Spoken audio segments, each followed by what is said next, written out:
Vicky and Terry. Join our adventures as we just carry on.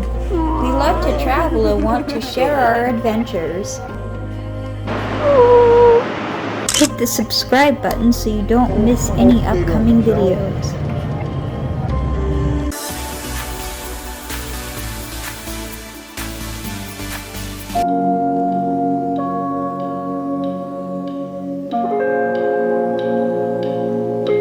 Today we are headed to see Dredge number 4. We watched Gold Rush and we could not wait to go see a dredge in person.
So, does anybody knows how many people were working on this dredge? No. It's 4 people. So everything was mechanical, so they didn't need that much people. The ball digger in the front was making sure that the gravel, when it's in the buckets and it falls into the mouth of the machine, the hopper, it doesn't get stuck. We're all going to see these pieces, but basically it was on the deck and it was just shaking the gravel.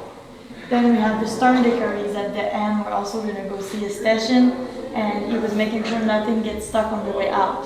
So the dredge doesn't sink, right? Because if something gets out, there's gonna be a counterbalance, and we'll do like the Titanic. So these two guys, they were paid $4 per day, which in the beginning of the 1900s, it wasn't that bad. They had 8 hours a day. So it was also really good because the rest of the country was having 12-hour shift.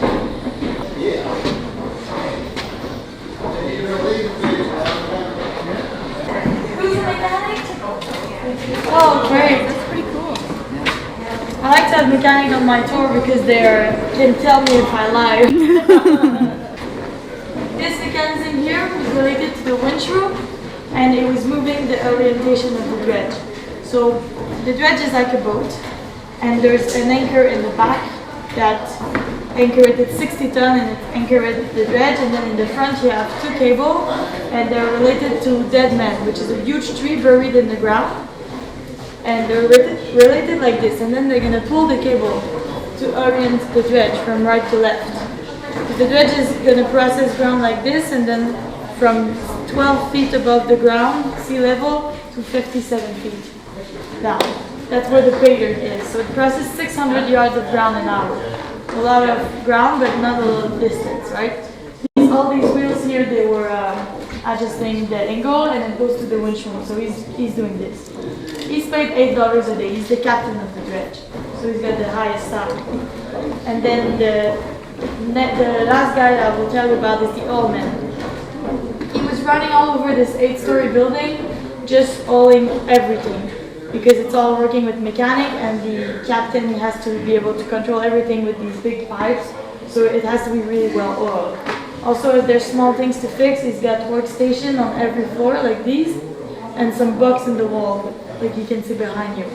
And that's gonna make his job faster, because he's gonna have everything he needs very close to him. So you can follow me.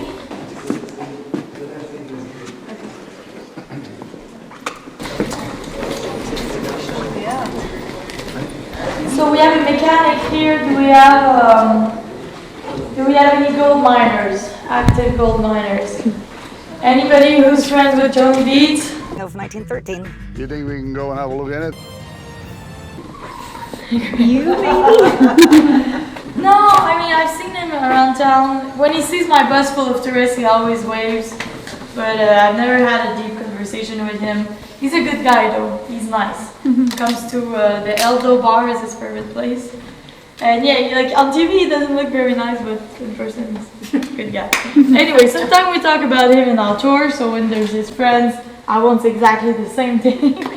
Because he has dredges, right? He's the only miner that has dredges nowadays. And when we talk about him, we often say that it's a bad idea actually to have dredges nowadays. It's not a very efficient way of mining, but he's doing it for TV. Anyway, I'm going to explain to you how the dredge works with this little drawing here. Before we move on, I will show you what I'm really proud of, is that we bought it's here, and we're going to put it soon. So I'm working for my boss to give us the okay, and then we're going to remove the old one that you're going to see that is falling apart, and we're going to put that one. Take the same water. Anybody know how we powered the dredge in the time? Electric. Electric, yes.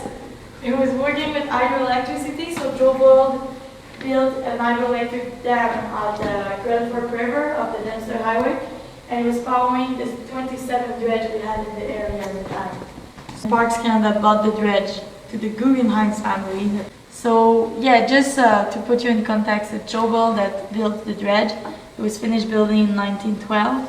It cost $600,000 to build, and in 1913 it was already making money. So it was very profitable, and then they built all the other one. Most of the dredge were sponsored by the Guggenheim family, which is a very rich family from New York. Do you know them? Mm-hmm. They have museums all over the world, and they have a big empire of money right now, and it's because they pretty much took out of the ground all of the gold in the Klondike. Birds, we've got 3 nests of birds. Right up there.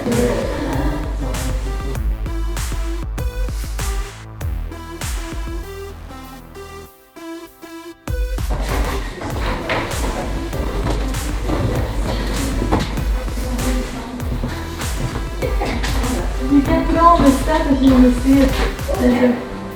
Oh.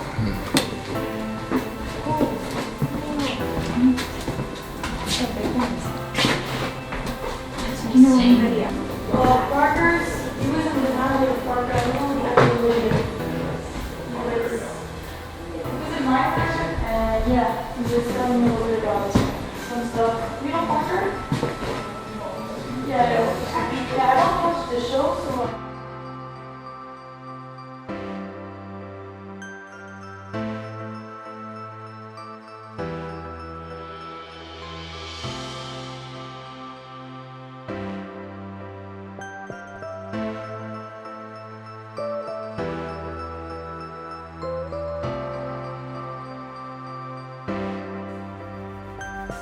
You know, it goes between the two. Oh yeah, okay.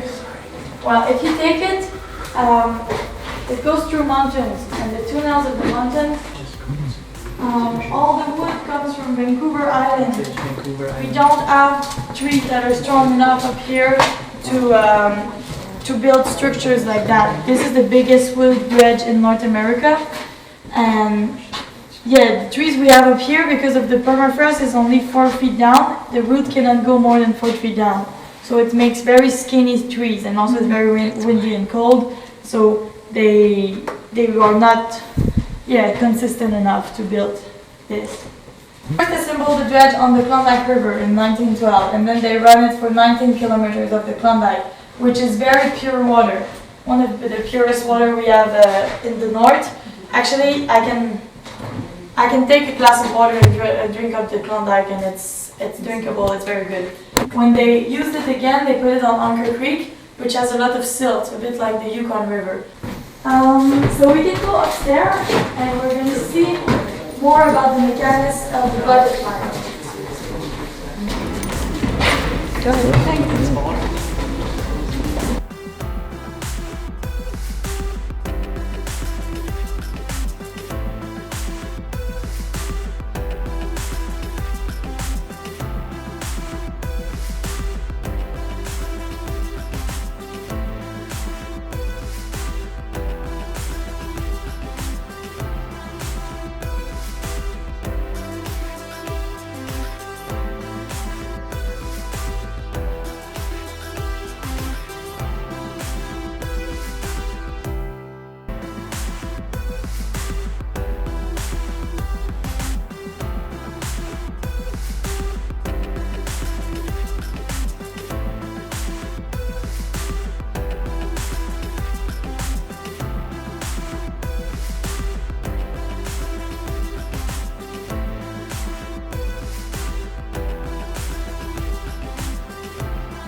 Instead a day. So it's not going super fast, it's just processing a lot.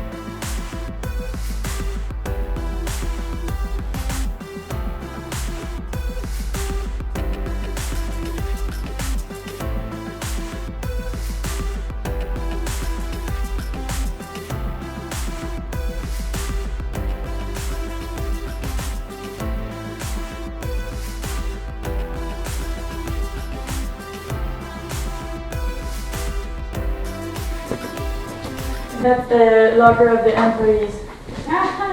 So there's 16 of them.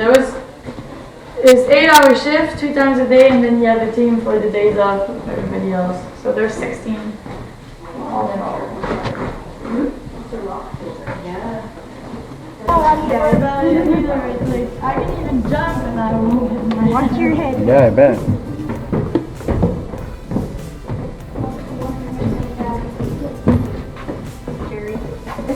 Yeah, we didn't have to worry. So that's the conveyor belt that I'm about to change. You're so excited about it. I know. Yeah, it's hard to explain why.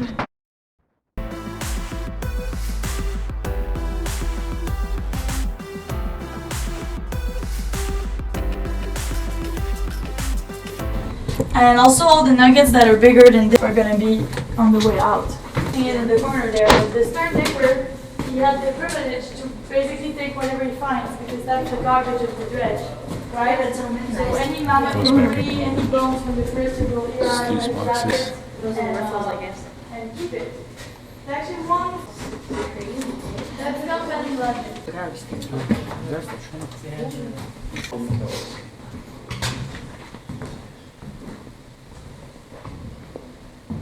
So the same material fall off both sides? Yes, same material. The smaller size are going to be on the top, and the bigger size stuff at the bottom. That last pipe, is that just to blast the water down? See, come on the pipe here. We got all these Oh main yeah. pipes, but then we got this big one. What would be your guess? Because I don't know. Big rocks, the biggest rocks Oh, would fall yeah. because you said go smaller to biggest. So maybe some of the bigger rocks piled up along this edge. Oh yeah, so they you have a just blast of every water. once in a while give it a blast of water. That's the That only makes thing sense. I could think of. Yeah, makes perfect sense. Thanks. So, welcome to where all the employees were totally forbidden to be because that's where all the gold is. So this deck didn't exist. That's just for us to stand on. It was a closed room, and if you were seen there, you were going to be fired because there's so much gold going on.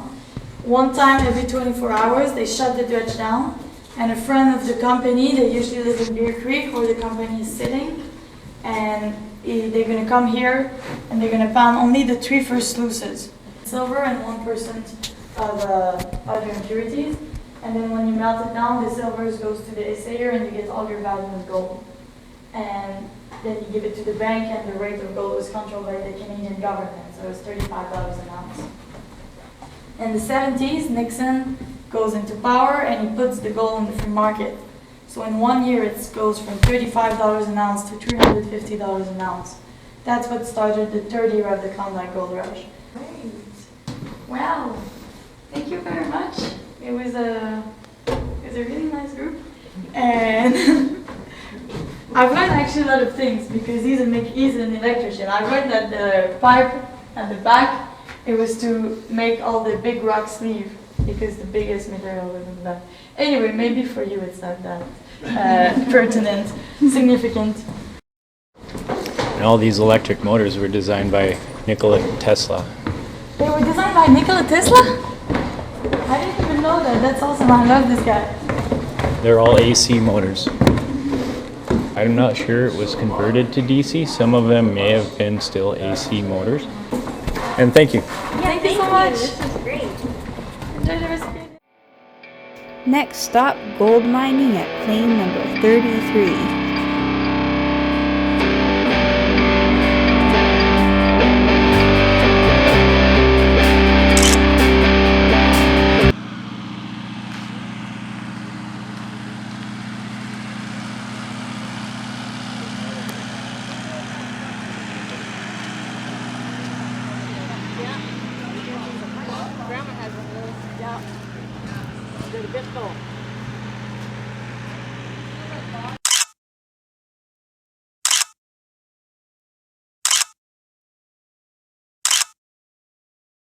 I saw an awesome overlanding truck that had the best picture on it while we were at plane number 33.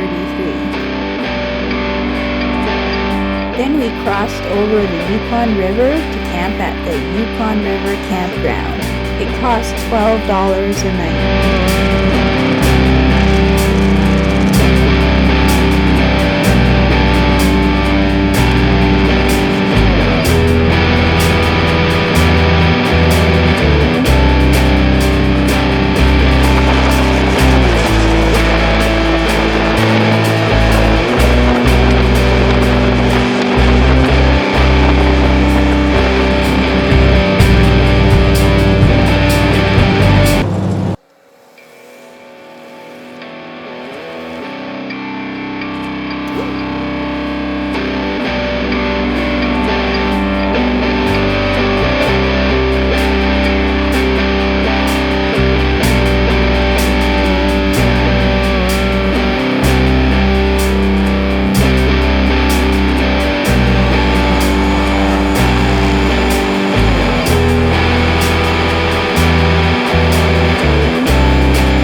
found the awesome overlanding truck again. We had to camp beside them.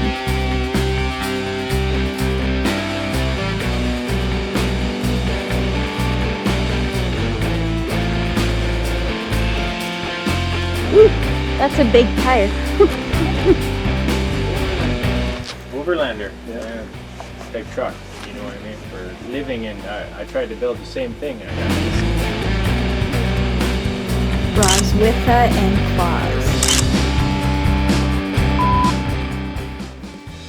behind that panel up there, that's where all the resistance would be. Those controllers work like an old racetrack controller, you remember? You don't have to, maybe it's not gonna be good. Oh no, we will.